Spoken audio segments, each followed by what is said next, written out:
of drivers have been safeguarded more than the passengers in the Road Transport Act approved by the Cabinet.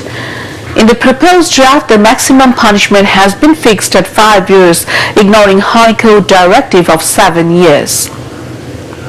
They, however, think that the draft act has a number of positive sides, including educational qualification of drivers, rule of cutting points, compensation to the injured, and making conviction for some offences non-bailable.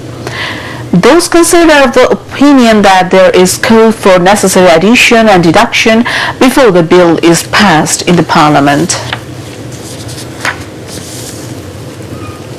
Meanwhile, drivers of different vehicles in the capital have expressed mixed reaction over the Road Transport Act approved by the Cabinet. Stating that there is no dearth of interest in abiding the law, they said problems are generally created due to lacking in the correct and effective application of law. Besides, mismanagement in roads and excessive pressure of transport also impede compliance of law. Police drive in various roads in the capital continued today on the third day of traffic week. Scrutiny of documents including license and fitnesses of vehicles are being carried out. According to police and general public tendency to abide the traffic rules and regulations has enhanced after the safe road movement of the students. However, the drivers allege that at times they are being victims of harassment.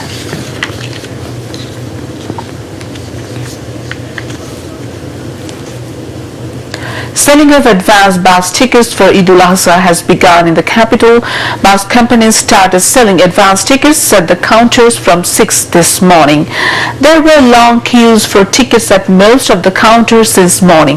The authorities informed that there is high demand of the homebound Eid passengers for the tickets of 20th of August. This year, advanced tickets from 14th to 25th of August are being sold by the bus companies. Chief Election Commissioner K. Nurul Huda has said there is congenial atmosphere for national election in the country. He said this after inaugurating a training workshop to participation of the handicapped in electoral process held at the Election Training Institute in the capital. The CEC said the current movement, including the students' demonstration, would not impact the preparation for polling, stating that it cannot be guaranteed that no irregularities would take place in the upcoming election.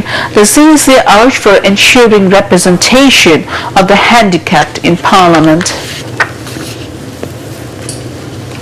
BNP spokesman Ruhul Kabir Rizvi has criticized the government for denying involvement of Chhatro League in the attacks on students and journalists even after being identified by mass media. This proves that the attacks were perpetrated at government order. At a news conference at Party Central Office at Northampton, he alleged that the ruling party has filed instigation case against BNP leaders after carrying out subversion to foil the movement. Visiting Japanese Foreign Minister Taro Kono made a courtesy call on Prime Minister Sheikh Hasina this afternoon.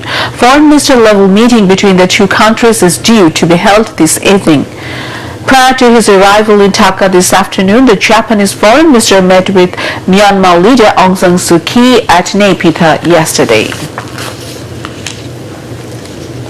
Journalists of all strata staged human chain program and symbolic 10 minutes work stoppage in front of Sark Fountain in the capital this morning.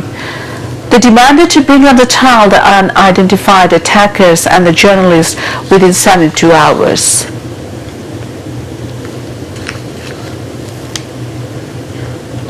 18 Bangla and 18 News Chairman Dr. Mahfuzur Rahman has said the Pioneer TV channel will always highlight Bangladesh's golf in the world arena and ensure its flourishment.